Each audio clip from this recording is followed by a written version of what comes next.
Messieurs, dames, Tangue Koki.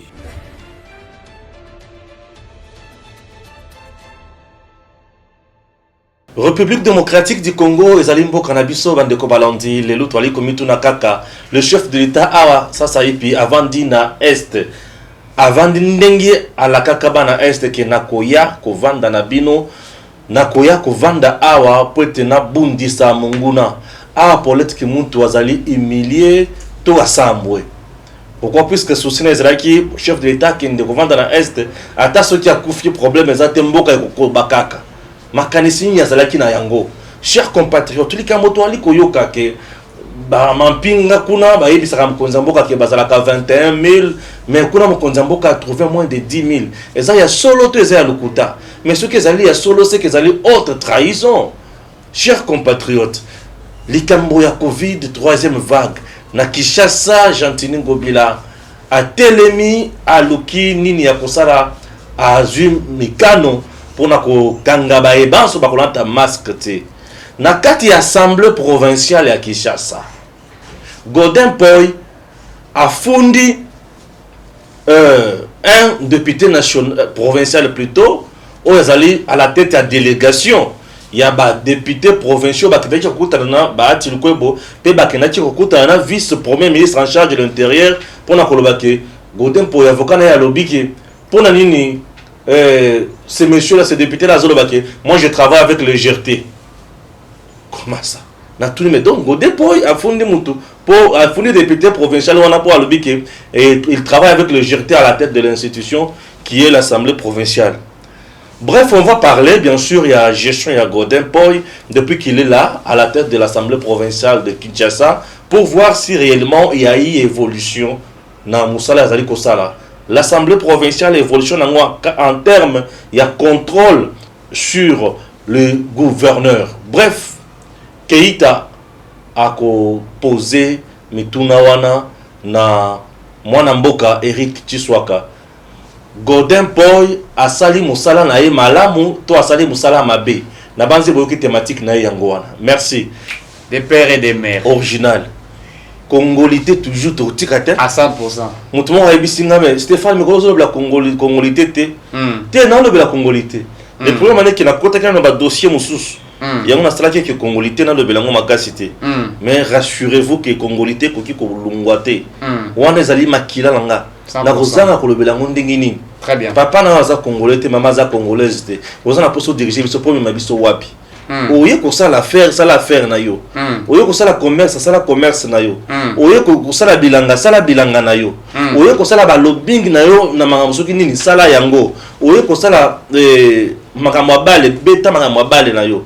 Oye ko kota makambo oye etali ko sunga batu bana bitike ba veuve ba basia o ba kofela mibali ko ye ko sunga bana o ba kofela ba parents.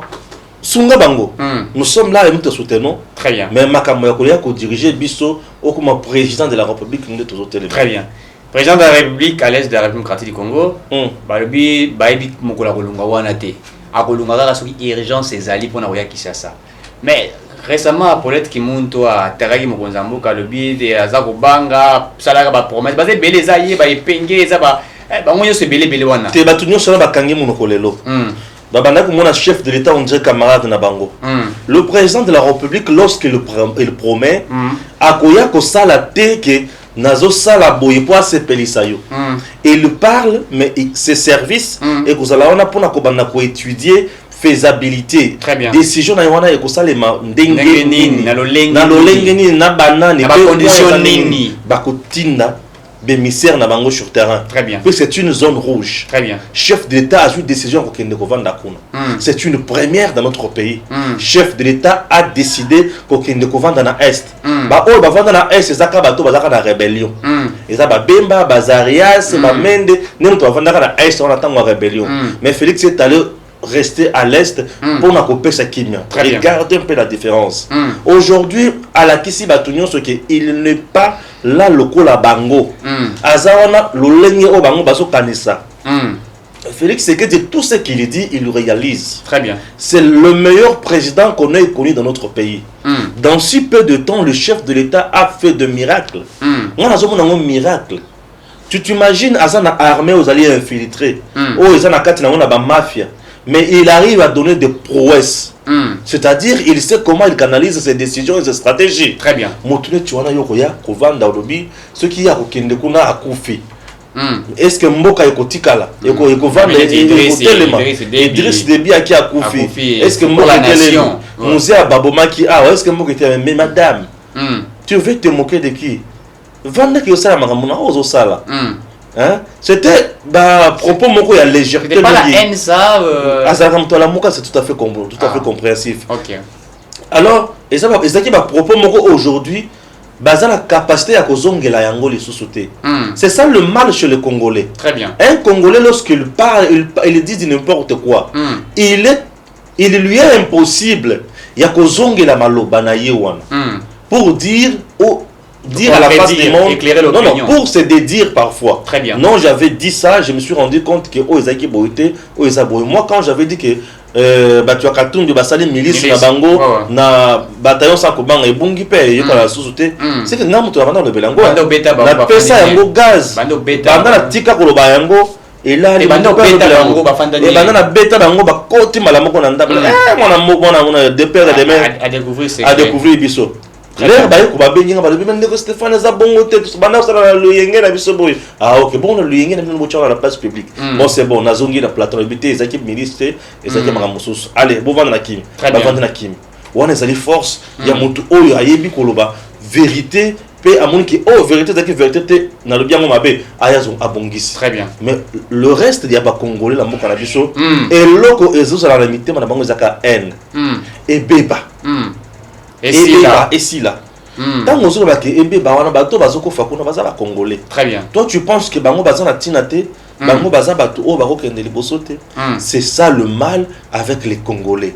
Chers compatriotes, aujourd'hui le président Félix vient de défier tout le monde, vient de fermer la bouche de tout le monde pour dire que boloba ki na kokende na est na loba ki ka pona koloba na bandaki ko banga na kokisaka maloba ngate et voilà aujourd'hui je suis à l'est. Il est là depuis le 12. Le 12 et puis les 13 c'était son anniversaire. Non, ça la poste tout ça la calcul. Pour tu qui a sali combien de jours? Très bien. Pour ça loba ki na koya ko vanda na bino. Nakoya kovanda kuna banda ke avandi kuna azana kati ya kosala musala. Très bien. La RTNC travaille à Kinshasa, travaille à l'est. Il y a une équipe sur terrain en train d'interviewer la population pour la population ayamba état de siège nini bayambi pe mokonzi nini bazana mokonzi na banda kona bango bazana sengoto bazana mawo. Oyoki ba marche kuna ke bato bazana mawo. Est-ce que yoki ma marche kuna bato bazo finga Tshisekedi? Est-ce que yoki bato bazo lobaké aye ko sala nini?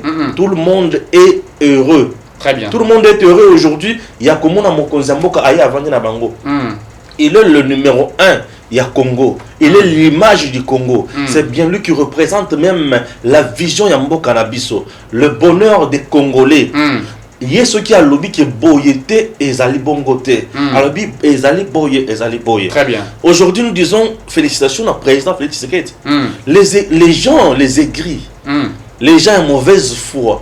Oyo babanda ko loba. Juste kaka on a instrumentalisé le peuple. Comment expliquer ça? Mokonzi loba ki akoya boye. Bon aye a kosa kebino. Tu as quelle intention? Baba to babanda ko luka ba faire ba soulever peuple. Il y a Goma. Va soulever peuple ya Ituri, va soulever peuple ya Sud Kivu. Pour na kolakisa bango ya bunya kolakisa bango que vous n'êtes pas aimé par le chef de l'État, à trompa qui bango incapable à commettre fin à insécurité. Ba ko bomaka kabino. C'est ce que les gens véhiculent comme message. Mais ba dongolo miso bandoki wana. Bo ben wa bandoki. Baza banchor. Ozomona. Ba dongolo miso nyoso wana. Les loba kangi monoko. C'est ça ce qui me fait mal dans notre pays. Non, moi je comprends. Bayoki Soni. Bayoki Soni. Et le président, ceux qui a lobby, attends, ko critiquer. Lui ne répond plus. Mais il va répondre par l'acte. Très bien. Et en posant l'acte, tout le monde ferme sa bouche. Et à base du Soni. Avec Félix Tshisekedi Batobakozanga kosala opposition dans ce pays. Très bien. Puisque Azos a toujours na banzela ya makambo azali koloba. Kabila a fait 18 ans. Quel jour où il y a kina kovanda na est pour na koloka kosi sabitumba na est. Il y a aucun jour. Il y a fondateur. Oh, à lobby qui a quelque chose. Ici. Aujourd'hui, le président de l'Est, avec la prorogation, il y a état de siège. Il voit la faille. Il y a Armée Nabisso. Très bien. Il va à prouesse, il y a Armée Nabisso. Il est au contact de tous les services. Il y a Zinga Zinga. Il a motivé le peuple tout en étant là pour nous révéler que Bissonio so to Tumba. Donc au moment où je vous parle, le président Félix Azana Katia Tumba, le commandant suprême des forces armées, Azana Katia Tumba. Je soutiens mon président Félix Tshisekedi. Pourquoi? Puisque présence na ye na bisika azaliwana ezali pona ko booster moral ya Mampinga. Babia Olimba na ye. Il va se fatiguer. Muso abisinga o ndazawana zokosa batu alakisi batu kazawana après un certain moment azu ya commune Kisasa. Soka inga qui doit travailler à zongi susukuna. Les gens disent beaucoup de choses, hein. Raison pour laquelle le Congolito il faut ça la musala. Très bien. Oh, mokonzi ya mboka na yo. Bandeko na yo. Ba mama na yo. Ba papa na yo, ba cousin na yo. Ba koko na yo. Bana na yo. Basi na yo, ba copine, ba fiancé. Baza na kasi ya kokufa. Très bien. Yo zolo ba ki attaque ko ne aussi manamolo te. Bandoki. Très bien.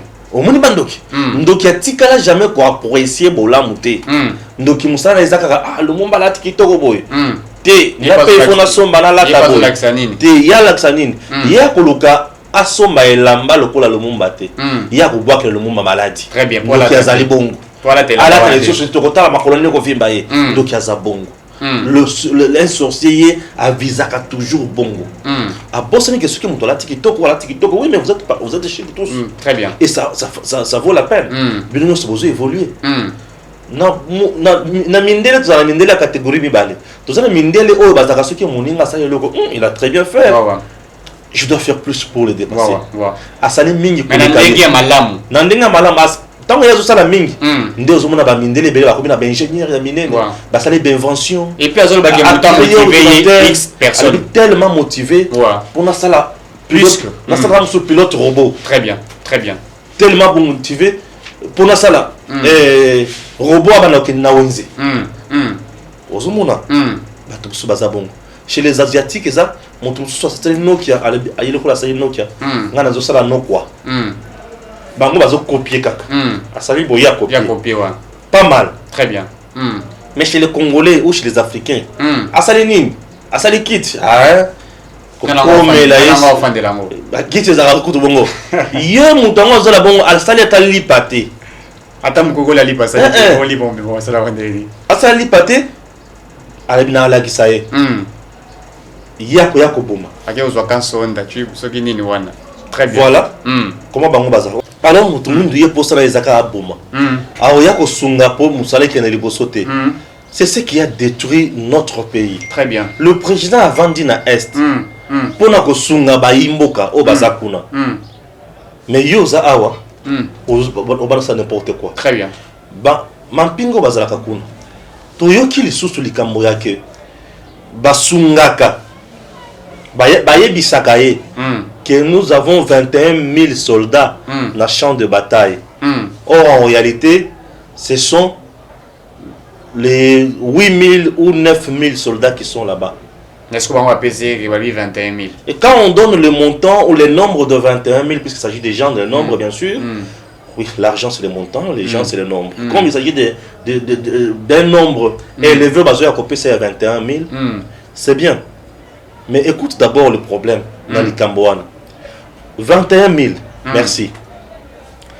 Qui perd? C'est l'État congolais qui perd. Très bien. Et il perd sur tout le plan. 21 000, les chefs de l'État savent que nous avons 21 000 soldats sur les champs de bataille. Merci.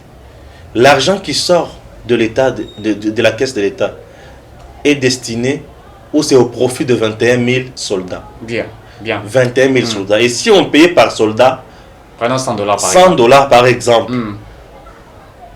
Donc 21 pour le 21 000 soldats. Je ne dis pas que 100 $ c'est bon, c'est 21 000 presque, 21 000. On donne 21 000 $ pour 21 soldats. et 21 000 soldats. Oh, en réalité. Il y a 9 000. Ok? Très bien. On a perdu combien? Une affaire de 12 000. Quelque chose comme ça. On a perdu 12 000 dollars. On prend 21 000 armes, 21 000 munitions, 21 000 bottines, 21 000 tennis. On envoie. Or, en réalité, là-bas, c'est combien? 9 000. 9 000. Et les 12 000, 12 000, 12 000, 12 000, 12 000 là, vont où?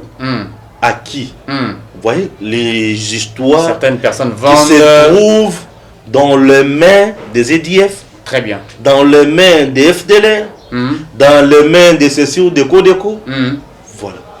Et regardez la mafia, comment elle est organisée. Est-ce que cette information est-elle vraie? Nous sommes en train de chercher encore. Puisque peut-être ça peut être une information qui est diffusée par nos ennemis pour nous fragiliser, créer moins frustration entre Bisso et soldats na Bisso. Très bien. Or, en réalité, vérité, ils allaient bongoter. Jusqu'à présent, cette information ne la confirme pas. Nous sommes en train de chercher. J'ai suivi sur Yeba TV avec Pasteur Guili. Je me suis dit, comment? Est-ce vrai ou faux ce que le Pasteur Guili dit? Mais c'est parmi des gens aussi bien informés. A-t-il tort ou raison? Ce qui est information, on a les alliés bongo. Ça s'appelle haute trahison. Et si cette haute trahison est armée Nabiso, le chef de l'État, présence na ending ezakuna, c'est très capital. Très bien. Vous savez pourquoi? Puisque dans le bureau qu'on a ekoya, et que comme on a point au chef de l'État koloba, a désigné batunaye mususu. Un corps étranger na kati ya opération. Baye. Babandi ko kabola. Bango bakaboli. Oya sala kabilo ko wana d'habitude. Pour mes raisons de clarté ou de vérification. Très bien. Pour les autres peser sur lui. Et quand la rumeur, il y a mauvais goût juste pour discréditer. Peut-être il est là, il fait bien son travail ou il le fait correctement. Il serait souhaitable Mouto ya saka sur terrain.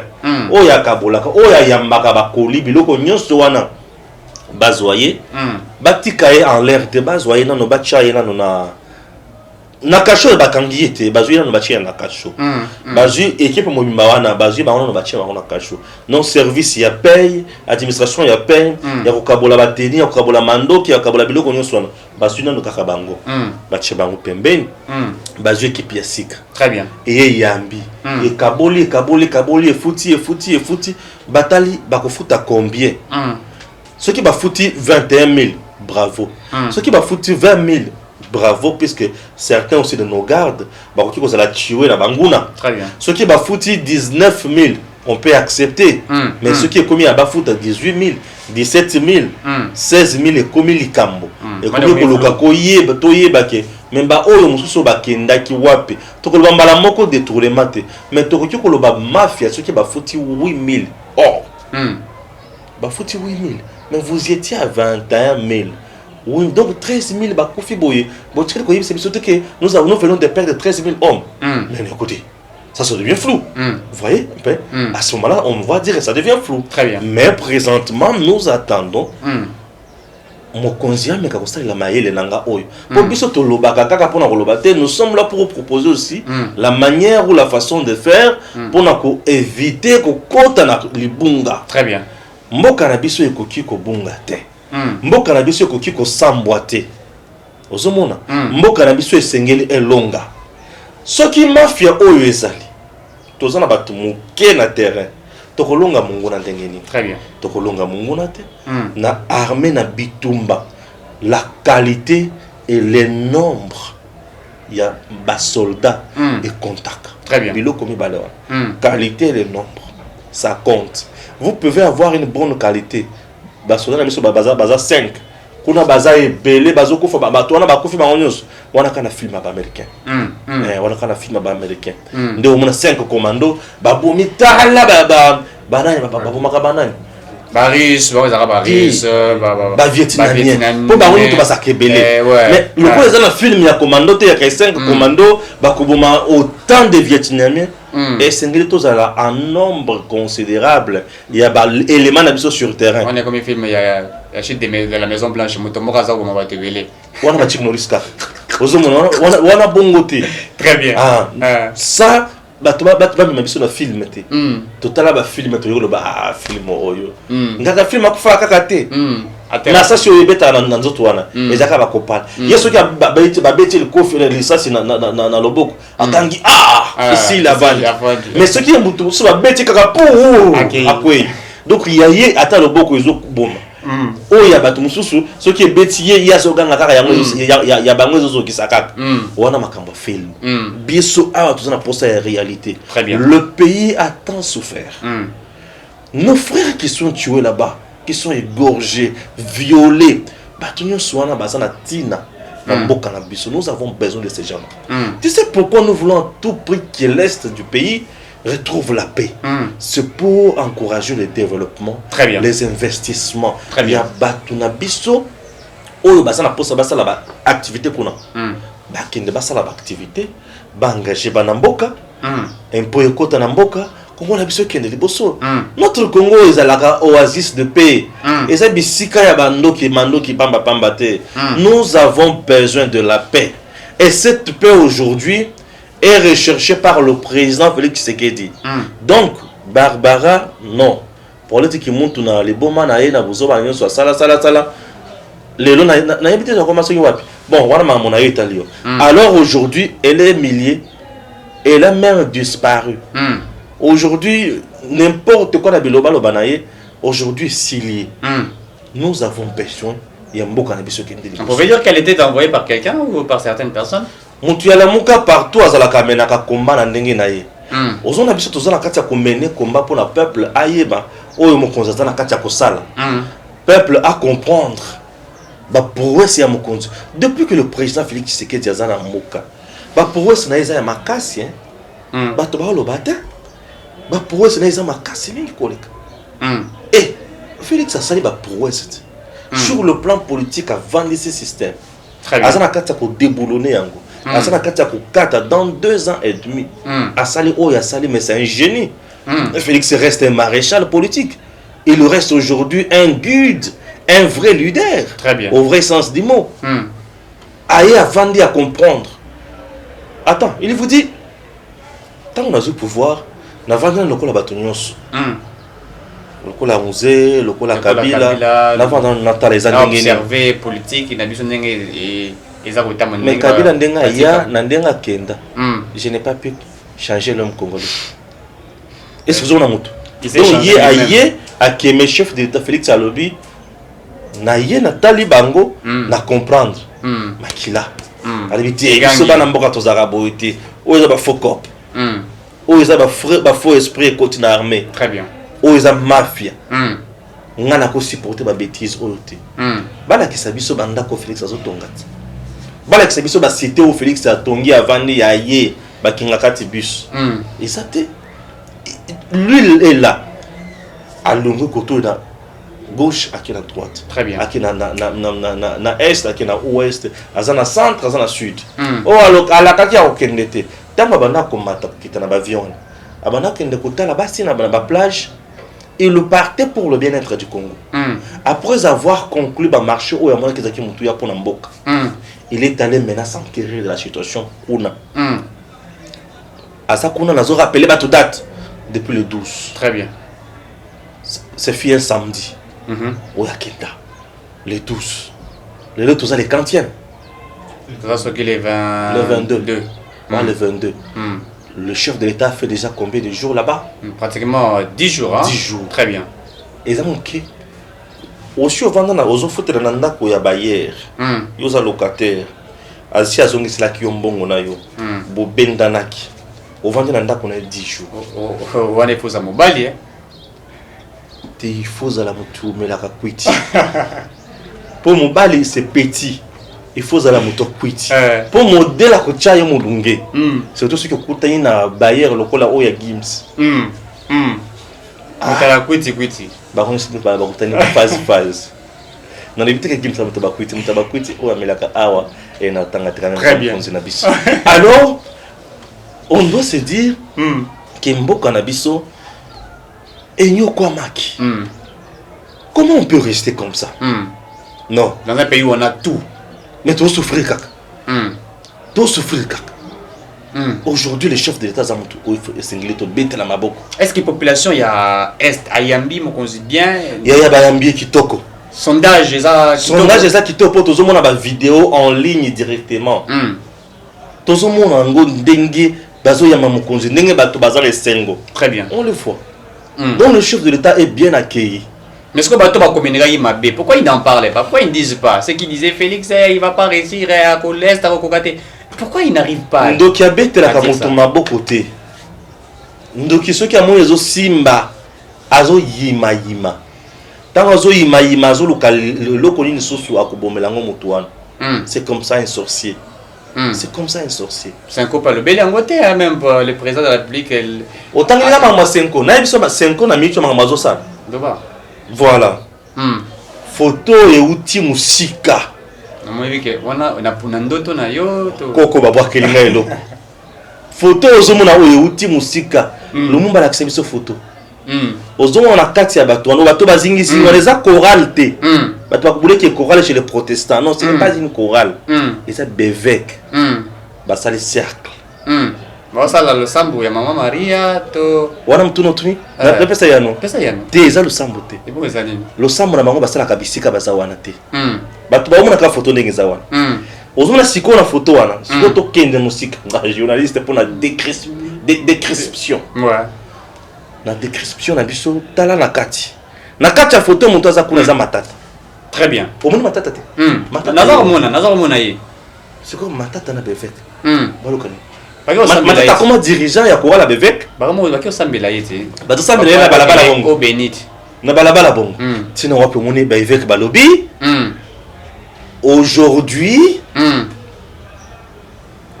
climat politique dans mboka na biso comme kobeba la cohésion nationale est mise à mal avec la justice derrière des challengeurs candidats potentiels à l'élection 2023 bazo sala bitumba pona matata omoni photo yango de la seigneur les évêques na matata na kati na bango bayebisa biso que c'était à l'occasion de quoi matata kulaki baptissimo babanda ko batisa ye siko na place ya en plein ville en plein centre ville nde place omoni bevêque na matata tala copie ya bevêque les évêques catholiques aujourd'hui ba comme na vrai cop lokola bayebi que bato baoyoka bango très bien bakomi sima ya bapoliticien nazwaka mutuka te balakaka nga mutuka bapesi ye mutuka babendai na nemi pembeni babandi kosolola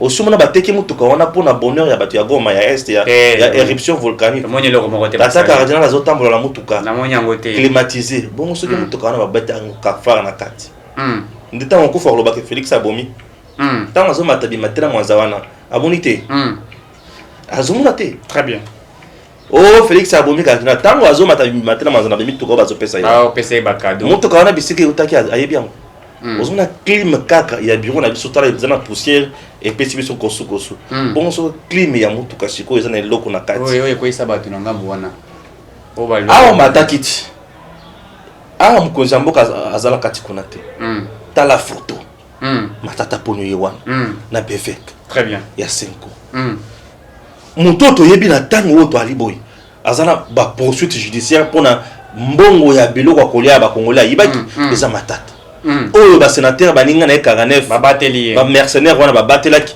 eza mafieux alors tala sikoyo bisika aza na bango aoseka donc la minute oyo la Senko fait pression sur le président Félix pour protéger Matata.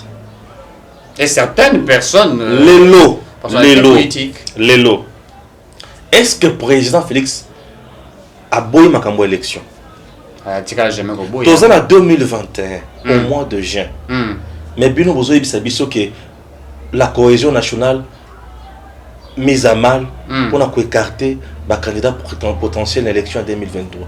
Donc dans notre pays, tout ce que nous pouvons faire de mieux, c'est organiser les élections. Mais c'est une bêtise. Ceux qui m'accambulent aux autres, na banganga ya nzambe. Ti. Malamu tundi mena moto ba benga ya bale wana soki nani wana. Qui bango. Parce qu'ils font la honte de l'église. Très bien. L'église est à la recherche de bien-être de la société. Dans d'autres sociétés, c'est comme chez les Chinois ou les Chinois. On avait des religions d'État. Religion d'État. Une religion où ceux qui battent dans la carte d'administration, ils consignent la religion. Ne jamais voler, ne jamais piller, ne jamais détourner, ne jamais faire du mal, travailler toujours dans la droiture. Et la religion, on a, et sunga bambo kamusu sur l'administration, na bango et mad. Puisque tout le monde a travaillé sur l'État, a dans la religion moko. Et dans cette religion-là, ils ont makte yo bazo pesa bango. Nde o mona batumsu ba évoluer.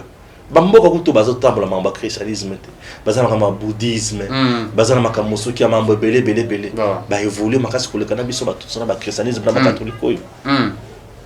Les écoles les plus chères de Kinshasa c'est ba catholique. Mais baluna enseignement qualité ezali bazo tsa ba enseigner na ba conditions sengeli bango bazo kana tara wapi na ba parents congolais c'est ko ba na ba onta bazo kotanga pana bino bango bazo fote belé pour nous. Il y a une gratuité et ça, les mains. Bien sûr, il faut abonner ça. Très bien. Très bien. Pour les autres, ça, moi, c'est retrouver les alités. Ce sont des commerçants. Et aujourd'hui, ils ont ouvert leur boutique politique qu'on appelle Senko. C'est une boutique politique qui propose aux gens de marcher. Mais Azo pouvoir wana wapi ça. Ndena comprenate. La plupart des politiciens abisso ya Kabila ne mto pesa ka 5 mutu makasi. Je te dis vrai. Ba on ba sali ba pesa poids. Plus banda ko sala mabe, plus 5 azo dénoncer, plus population azo yoka 5, plus azo ina Kabila, yango ba koma makasi. Mais depuis que Félix Aza 5 asila ngala. Ba yoka ne pe makasi ka ponga na lobby. 5 ba sala marche na Ndaiwel. Professeur Ndaiwel. Basaka combien dans Zéland 9. On se rappelle. Basaka 9. Basala marche basaka 9. Na 9 wana Ndaiwel la baninga ne bazaki 4. Mutumoko ya lamuka. Ne ba comme on un peu bien te mutumoko la muka. Sali 5. Na bumbi kombo. Et sali 5. 4 wana bazaki bato bazo le kalanzela ba confondre bango na bato bazako marcher. Nous avons un marché de santé. Ça était net on doit bien avoir un njili venez on va faire la marche. C'est des marches de santé. C'est ce qui s'est passé. Très bien. C'est pour vous dire qu'il est basé sur ce côté par le peuple. Aujourd'hui va créer marche toyok. Ba ko bien ba mouvement citoyen ba pire petit na bango betinda. Mais bato normaux le lot na mboka na biso ba ko yate. Très bien. Puisque le peuple voit que le président Félix est en train de changer réellement les choses. Et puis il a dit ce qui est avec sécurité, Fandina Est, c'est qui a gagné mandat n'a été. Bien sûr. Il est déterminé. Ce qui ont monné mon toit le bé le Kunitiwana, il est rassurant, très déterminé. Il y a Golobake. Moi, j'ai le secret. Il y a Bitumba Oy. Très bien. Le col à découvrir. Tu sais, un projet lorsqu'il est mal conçu, même le déroulement sur le terrain posera un problème. Tout à fait. Dans un projet ou dans un projet avec étude de faisabilité avec une planification et tenir compte, il y a ressources humaines, il y a bien, ressources financières, il y a bien, ressources matérielles, il y a bien, et tenir compte de la réalité environnement, et ça, les études de cas appropriés. C'est difficile à échouer. Très bien. Mais le chef de l'État, après avoir compris, analysé, analysé. Au moment où on a Est présent Félix Aza, société civile où a qui les bossons chef de l'État, à cela qui ba oui clone chef de l'État. Mais ba to ba kolo bangote, akolo ba pe yangote, na ba oui clone na ba ki ko yebisa bango. Puisque la société civile y a sur place, locale. Basant la information à la source. Très bien. Bah c'est mon konzi. Ozoma mon konzi tel. Il y a ma pinga to, il y a mon tel. Il y a une mouza sima biloko. ozana on tutelle to yokaki bengisa enan tuna enan Aya ba ko contraindre s'expliquer. enan yango mon chef d'état lobby na kopesa kimia parce qu'il est maintenant très bien informé. motu etinga boyo ko ibisanga te ka ndina za boyo ibisanga ndeko Stéphane lobby osomba mère na bandela wapi na bandela wapi mais Félix Alobi a kokotisa kimia. Très bien. C'est pour dire aux gens que Batoba vanda kimia. Le président Félix va donner la paix et il va prouver à la face du monde qu'il est là pour le bonheur de nos compatriotes Et de tous les Congolais. voilà. Merci. Covid-19. Makambo Covid-19 ezali mituna oyo Keita akotuna yo makambo Covid-19 la base mutuna liboso akotuna ezali ya koyeba ke tokomi wapi pe Jantini Ngobila sali nini pona Covid-19 Voilà. mutuna ya liboso Keita akotuna yo yango wana et puis mutuna mibale akotuna yo genre qu'est-ce que Ngobila te nani Godin Poy na Magloire Kabemba Wawa. Honorable oyo. bakomi kofunga na lisusu ndenge nini bazowelela nini voilà partie sikoyo oyo Keita akotuna yo. J'espère que ngai nasukeli moke awa Très bien. nakutani yo na banimero mosusu.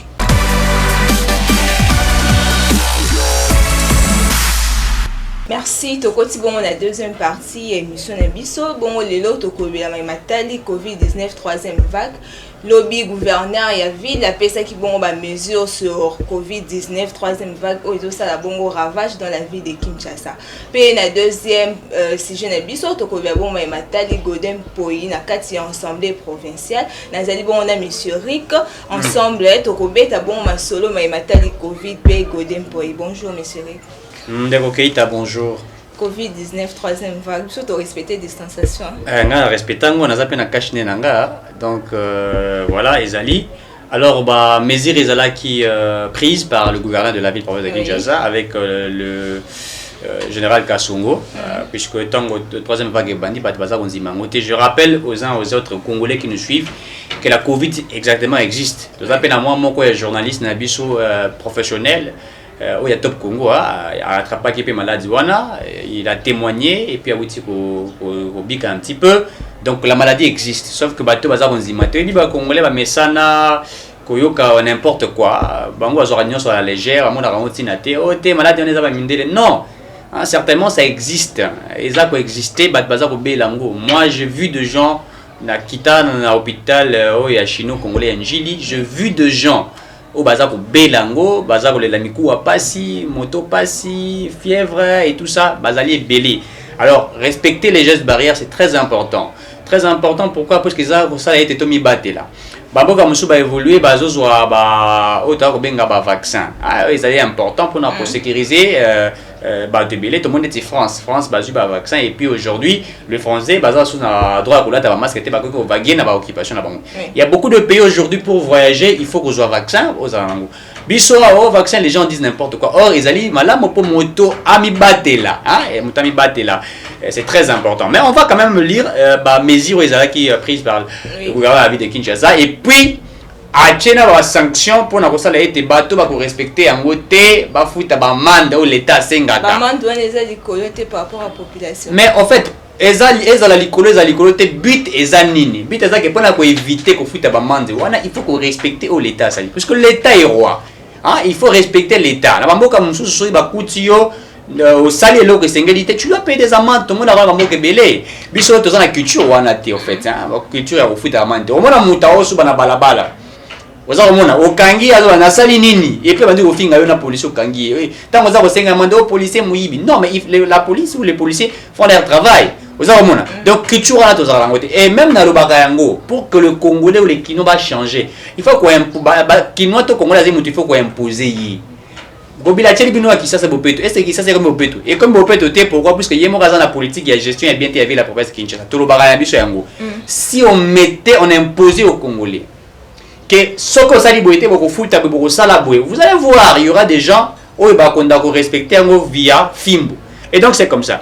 Alors, on va un petit peu lire ce qui a été dit par le gouverneur de la ville de Kinshasa par rapport à la troisième vague. La troisième vague à Kinshasa, le gouverneur de la ville vient de signer un arrêté assorti des amendes à coller à tout contrevenant aux mesures prises. On va dire un petit peu, pour de port de masque. Donc, sokolati masque na yo te. 10 000 francs.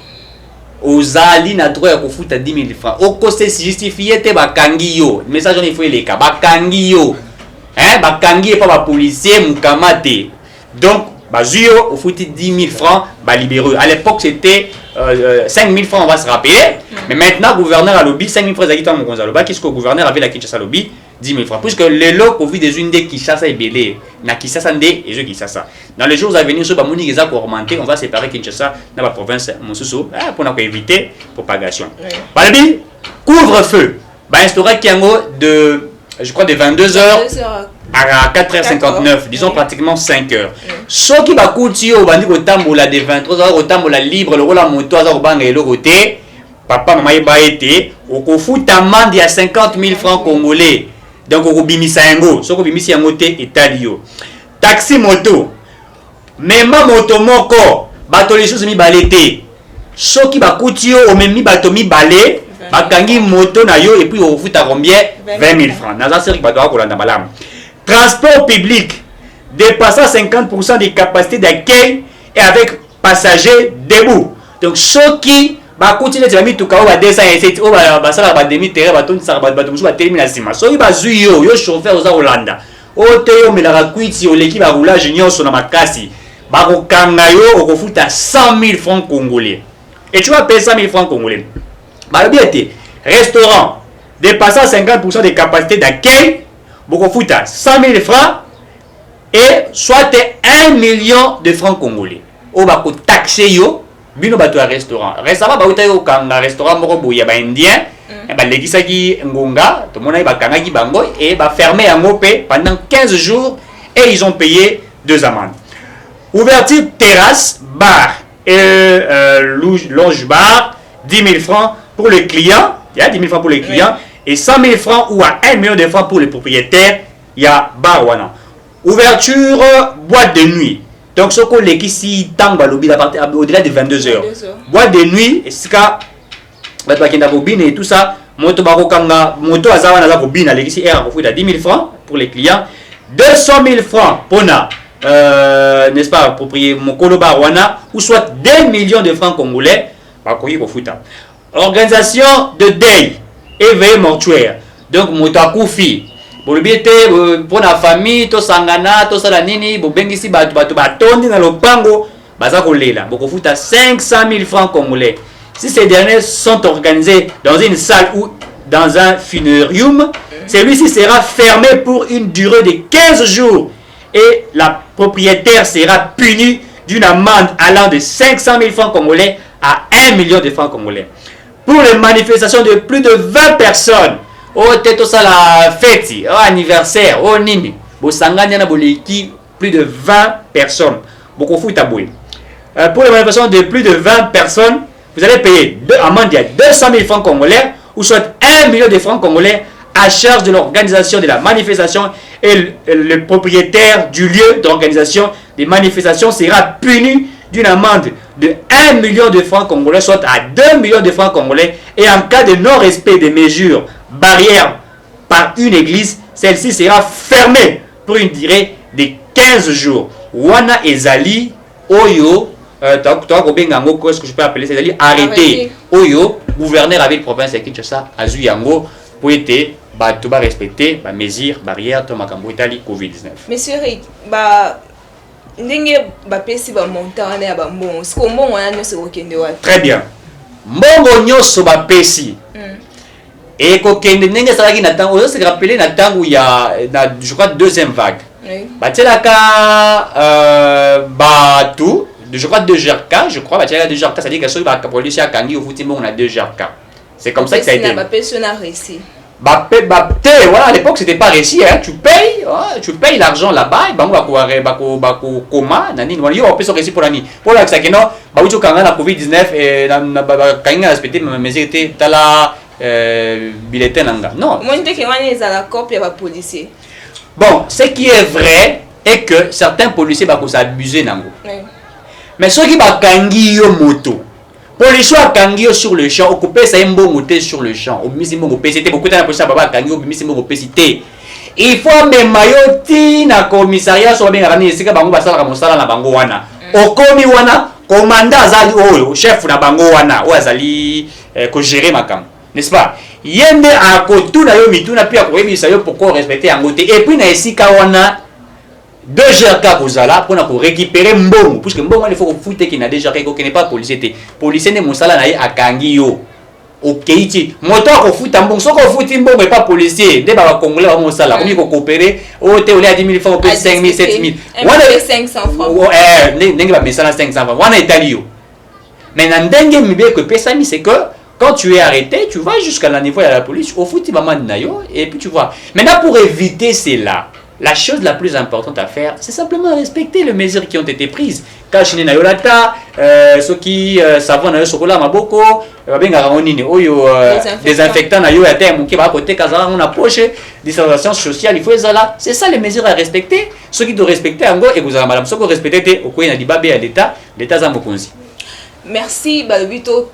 Respecter bon aux mesures barrières parce que troisième vague oh vraiment ils assurent à première vague bandima qui ont pénétré mes cassés ce que tamboli mutunyon so azo ba ke maladie ezali parce que babi ba symptômes ya troisième vague et dépendre na nzota mutu tes symptômes ils ont dépendre tes za maladie moko to ba vague c'est-à-dire la dimension vague à liboso ba bazui yango penza ebele penza te to mekai ko maîtriser moi un petit peu deuxième vague c'est-à-dire que les cas qui moi vague à liboso deuxième vague yaki et puis on a essayé de mettre ce que troisième vague ezali nini ezali te au fur et à mesure ba ko respecter ba mesure te donc augmentation ya to ya bato baza atteint na maladie nde baza ko benga ngo va dire et commis eleki à liboso tu vois un petit peu ça.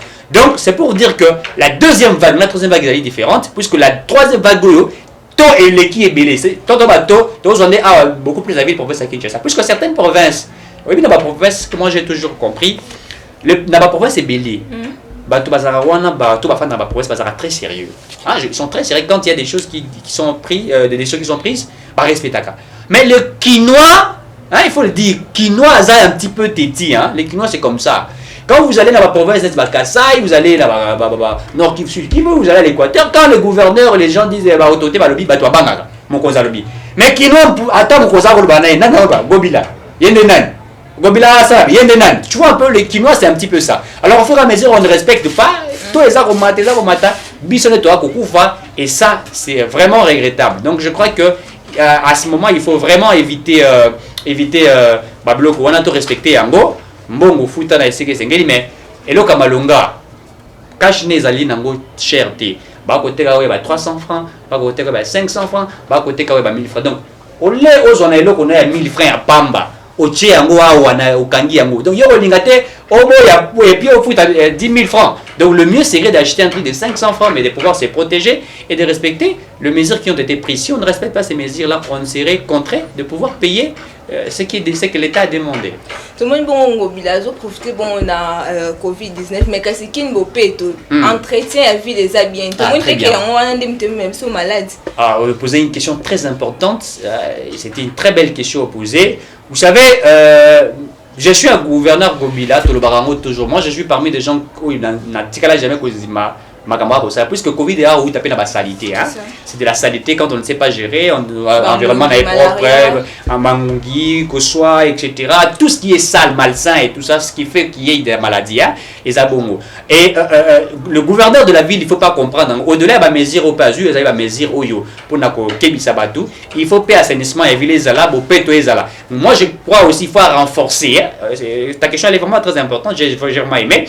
Il faut renforcer la mesure. Il y a qui ça bopeto, c'est-à-dire que ba wenze ba to ba kombola ba route ba bokumes ba sala musala ba ngo batinda ba donc tout ça aussi ça va être respecté pour permettre à ce que si le milieu est bien et propre, les gens aussi pourraient n'est-ce pas éviter à cette maladie. C'est vrai que au-delà de la propriété, maladie on appelle les plus par contact, hein, ils appellent plus par contact puisque dans Bamboka Mzo et Belet ba USA banani, Bamboka on est quand même propre mais il y a taux élevé, il y a bateau bazar atteint la Covid-19 mais pour nous aussi et le paysan au sala qui bat base on nango pe mingi pe bosoto. La saleté aussi fait partie. Donc ça aussi c'est des interpellations au gouverneur que je voudrais dire ici au gouverneur de la ville de Kinshasa. À lui, comme il a initié Kinshasa Bopeto, à lui aussi maintenant de veiller sur Kinshasa Bopeto pour que Kinshasa Bopeto fasse à ce que qui ait la propriété, et cette propriété permettra aussi aux gens de comprendre réellement, non, attention, la maladie existe. Et ça, la maladie, typhoïde, Ebola, je crois. L'Ebola aussi est né de la saleté, en fait. Oui. Vous voyez un peu ça, la Covid, c'est pratiquement la même chose. Donc, au gouverneur de faire ce qui est important pour la ville province de Kinshasa, et également aussi à la population congolaise de pouvoir respecter les mesures qui sont prises par les autorités. Donc, il y a aussi ce qu'on attend par le partage des tâches de responsabilité. Le gouverneur, ceux qui gouvernent le pays, doivent aussi, à quelque sorte, faire de voies et moyens, protéger la population congolaise, protéger, mettre de moyens pour que le projet, ou Kinshasa, je vais appeler ça projet, ils à la respecter et puis ils à la assurer. Donc, il faut qu'il y ait des moyens, et également aussi à la population de veiller à cela et de respecter les mesures qui sont prises. S'ils respectent simplement les mesures qui sont prises, et je vais encore dire une chose. Déjà 2 mois sur la policier. Mais monsieur, tu te donnes de la maladie. Aux a commis belle le coronavirus. Donc, ce qui est le comme une salité, il y a usage unique, il y a 200 et 300 frères Ali. Le mieux serait de pouvoir se protéger. La santé n'a pas de prix. Quand on est malade, on ne vient pas au travail. Quand on est malade, on ne mange pas. Et quand on est malade, on n'est pas en forme. Mais quand on est en forme, on peut tout faire. Donc, c'est pour dire à ces gens, prenez-vous en charge, soyez sérieux. Et voilà, donc ça ferait en sorte que nous soyons tous protégés. Tout quand tu as bon dossier à Godin Poy, tout le monde dit Godin Poy a porté plainte contre Magloire. Est-ce que Godin Poy, mon cas, a auteur et à l'Assemblée nationale? Vous savez, moi j'ai toujours dit, depuis que Godin Poyatika Azali, président de l'Assemblée provinciale, il y a des choses qui ne marchent pas. Il y a des choses qui ne marchent pas. Pourquoi? Puisque l'Assemblée Wana, donc l'Assemblée Wana Gobila Zouabatou, député, comme c'est bon ministre, et titulaire comme ministre, qui va supplier comme député, le député provincial. Et puis ça là est que autorités à la zone d'égalité, on a toujours dit ça. Moi je doute de sa gestion. Il y a l'Assemblée provinciale, il y a beaucoup de difficultés là-dedans. Il n'arrive pas même à interpeller le gouverneur de la ville. On a simplement vu ce qui a été fait à Tomonagi Bouzou, le vice-gouverneur Yakala, donc Longolier, puisqu'il a simplement dit la vérité. Il y a Makamboza Votambola, Nerombungo, Makamboza Votambola, la ville professeur à Kinshasa. Donc moi je n'ai jamais été pour Godin Poy. Je suis très clair, je n'apprécie jamais sa gestion. Il gère très mal la ville province de Kinshasa. Et ensemble on est corrompu. Le mafieux, le roi le voleur comme Ijefa Kobenga. Donc ce sont des gens qui sont moins gérés. Et à porter plainte à la députée, pourquoi? Puisque député Azako Loba, Azako Mounake, président de l'Assemblée provinciale, mais on voit ici Mike Moukeba est en train de dire aussi c'est que le monsieur Godin Poy fait. À côté ça écoute pétition, question. Tout à fait question avec débat. Tout le monde va combattre. Puisque Godin Poy est incapable de pouvoir interpeller le gouverneur. La population Godin Poy a protégé bon gouverneur de la ville. Ben oui, c'est ça, c'est ce qui est fait. Godin Poy protège le gouverneur de la ville, puisque c'est comme ça qu'il fonctionne. Le gouverneur a utilisé une stratégie machiavélique. Il a pris les gens faibles, il va les alimenter, il va mettre des moyens pour eux, et ces gens-là sont là pour protéger le gouverneur. Or, moi je n'apprécie pas ce qui est Ezako Salema. Tout ça comme on est à l'Assemblée, la province est belé belawa, gouverneur na bango. Mais nous on n'arrive pas à les faire. Pourquoi? Puisque voilà, il a l'autorité. Tout le monde n'a qu'à ça, il va l'ongoli, Maweja Kei, Zoé Kabila Koutou, Zoé Akwei, Zoé Kei, il y a beaucoup. Mais pourquoi on n'arrive pas à interpeller le gouverneur? Puisque corruption est à Tamboula. Et il sait comment dirais-je, dérouter la stratégie machiavélique, ce qui fait que Magaboué est avancé. Mais député, on a ça, quand il a trouvé que ça ne va pas, il faut interpeller le président. Parce qu'il est accueilli pour porter plainte. Mais ils vont s'expliquer qu'il faut porter plainte en vertu de quoi? Alors, que député, on a dit que ça, la calomnie, hein? Voilà. Ezali a soloté, Azali ko c'est image naïe. C'est ce que le pasteur Godin Poy a dit. Mais or, je crois que mon salaire député Zabongo. Tant que mon conseil assemblée, hein, les assemblées nationales, assemblée provinciale, à cause de la bien député, à cause de on n'est pas d'accord, tout ça la motion, tout ça la boipoa quoi, puisque a une capacité. Tout le monde qui est en assemblée nationale pour Janine Mabunda, elle est partie aujourd'hui en Ambosso. Donc aujourd'hui, si Gobila ne fait pas son travail, carrément il prend ses clés, ses claques, il s'en va. Il y a des gens qui sont là qui peuvent travailler conformément. Donc moi j'applaudis les députés en question, lui comme on est ceux qui Magloire. Donc j'accompagne ces actions, ce qu'il fait là, c'est très important. Il faut tout le monde a très clair, hein, et c'est vraiment apprécié. Je crois que les Amakele la Pamba, Azana Bilamorote, Banda Zawana, qu'est-ce qui a été fait dans la ville professeur Kinshasa? Rien. Merci Nabalandi, à chaîne Edem TV, to commune Souka, monsieur Rick, mot de la fin. Mot de la fin, respecter mesures barrières, et le lobby yango pour éviter malade déjà très important. Ceux qui te salent à Robongoté, tout y a mortalité comme mata, et ils allaient aux Alamabi Makash. Merci, to commune Souka, bonne suite de programme na chaîne Edem TV. Merci.